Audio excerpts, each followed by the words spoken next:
What if Muzan didn't turn Nezuko into a demon? As we all know, Nezuko turning into a demon is the sole reason behind Tanjiro's motivation and Muzan's ultimate demise. But what if Nezuko was still a human when Tanjiro found her? How would this change the outcome of the story? I know you guys have a lot of questions on your mind, but don't worry, we've got you covered. We've formulated 3 intriguing theories on this topic. Make sure to watch the video till the end, and without any further ado, let's dive right into the first scenario. First, let's talk about the original timeline a bit.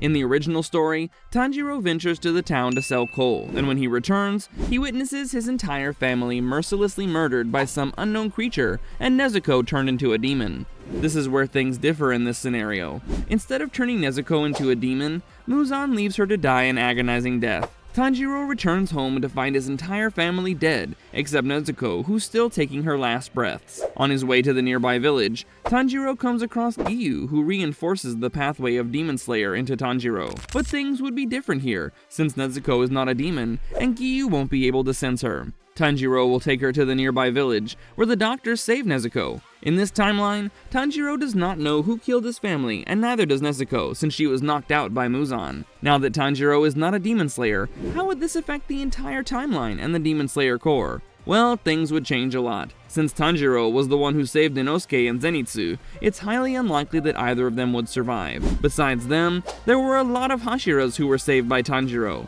But in their absence, the Demon Slayer Corps would suffer some massive losses. Demon King Muzan would eventually defeat the Demon Slayer Corps, but still wouldn't be able to find the Blue Spider Lily, nor would he be able to find a demon like Nezuko, who developed the ability to walk under the sun. Tanjiro and Nezuko would most likely lead a happy life in the village, and this is what we wanted, right? But there's no happiness without your own family, and Tanjiro would keep suffering his entire life, searching for clues regarding his family's murder. With this, the first scenario ends. Now let's talk about the second one. This second scenario is a lot different from the first one, and you'll see why in a bit. In the first scenario, I mentioned how Tanjiro and Nezuko don't come across Giyu, who was heading toward their home. But in this timeline, they actually do find him. As Tanjiro is heading toward the village, carrying Nezuko on his back, he starts shouting for help. At that point, Giyu hears his plea and rushes toward him. Upon seeing Nezuko's wounds, Giyu realizes that they were attacked by a demon and takes them to the Butterfly Mansion, where Nezuko gets treated.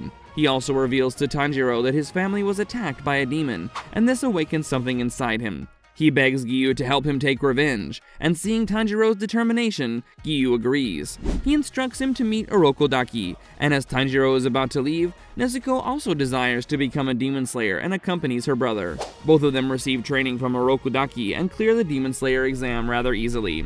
Driven by their hatred for demons, Tanjiro and Nezuko achieve incredible feats together. They eventually come across Inosuke and Zenitsu, saving their lives. Both of them motivate each other to become even stronger and get rid of all the demons in this world. Tanjiro would still meet Muzan in Asakusa, where the Demon King eventually notices his earring. At this point, Tanjiro and Nezuko's hatred is solely focused on demons, not Muzan. During their adventure in Asakusa, Nezuko still vaguely remembers the demon who had ambushed them and immediately recognizes it as Muzan after witnessing him. This shifts their entire hatred toward Muzan. Like the original timeline, Tanjiro eventually masters Hinokami Kagura, and also teaches Nezuko the art of sun breathing. They might even formulate some crazy synchronized techniques as well. The rest of the story would proceed quite similarly to the original timeline. The only difference would be the fact that Nezuko is not a demon, but a demon slayer. Since the original storyline focused a lot on the moral complexities that arose owing to Nezuko being a demon, there won't be anything like that in this alternate timeline. With taking revenge against Muzan being their only goal, the story would be quite streamlined. Also, since Nezuko is not a demon and won't develop the ability to walk in sunlight, Muzan would have no reason to target her. There's a massive possibility that Tanjiro and Nezuko would die without meeting Muzan their entire life and taking their revenge. Anyway, this marks the end of Scenario 2.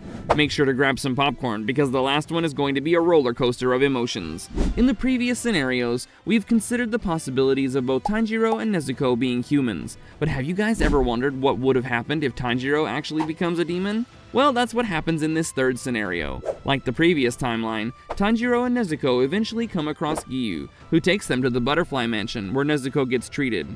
After this, Tanjiro and Nezuko train under Orokudaki to become demon slayers, and this is where things get interesting. Both of them are sent out to Asakusa, with Nezuko and Tanjiro both enjoying ramen, until Tanjiro starts to smell something odd, and follows the smell. He rushes through the crowd, and the smell starts to become stronger and stronger, until he encounters Muzan. Tanjiro, filled with hatred and rage, tries to attack Muzan but is unable to, and Muzan vanishes into the crowd after turning a few people into bloodthirsty demons. But Tanjiro's mind is filled with revenge, and he knows that Muzan is still in Asakusa. So he draws a rough sketch of Muzan and starts to ask the people around him, but has no luck, until an old bearded guy informs him that he might have seen him in an alley. Tanjiro heads to the alley and witnesses Muzan slaughtering 2 guys. Since Tanjiro had left Nezuko behind to look after their luggage, he approaches Muzan to ambush him alone. Muzan, after seeing the earrings, becomes furious and is reminded of Yorichi. Even after thousands of years, Muzan is still filled with anger and wants to take revenge for what Yorichi did to him. Tanjiro, on the other hand, is filled with the desire for revenge. He loses control over himself and forgets that he's up against the Demon King. Muzan easily overpowers him, and instead of killing him, he turns Tanjiro into a demon. Muzan orders Tanjiro to kill all the humans in the vicinity. So Tanjiro hesitantly slaughters all the humans in the market. Noticing the chaos, Nezuko rushes toward it, only to witness her bloodthirsty brother devouring people. She attempts to stop him, but Tanjiro is completely under Muzan's control, who orders him to kill Nezuko. Even though they're equally matched as humans, Tanjiro overpowers her in demon form. At this point, some other demon slayers appear at the spot and save Nezuko. Seeing his potential, Muzan gives Tanjiro some of his own blood, and with this, Tanjiro becomes one of the lower moons. Nezuko, on the other hand, still cannot believe that her brother had turned into a demon.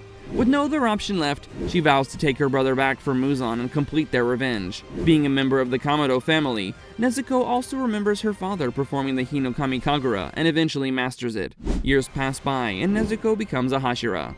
With all this going on, Tanjiro is now recognized as the upper 2 moon, just below Kokushibo. At this point, the Demon Slayer Corps decide to launch an all-out assault on the demons. In this battle, Nezuko comes across Tanjiro after a long time. The battle ends with Nezuko losing her life in front of Tanjiro. Witnessing his sister's death, Tanjiro becomes insanely furious and proceeds to attack the demon who had killed his beloved sister. Muzan attempts to control him, but gets shocked to see that Tanjiro is no longer obeying him. Seizing this opportunity, the remaining Hashiras ambush Upper Moon 1 Kokushibo and eventually manage to kill him.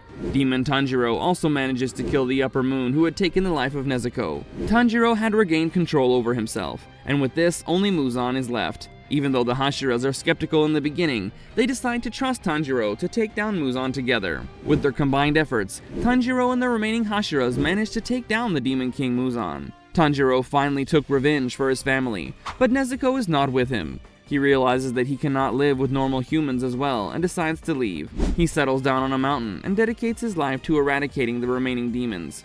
That's all, folks. Let me know in the comments what you think about these theories, and what do you think would have happened if Muzan had not turned Nezuko into a demon. In the meantime, you can check out this other cool video over here. Go on, click it.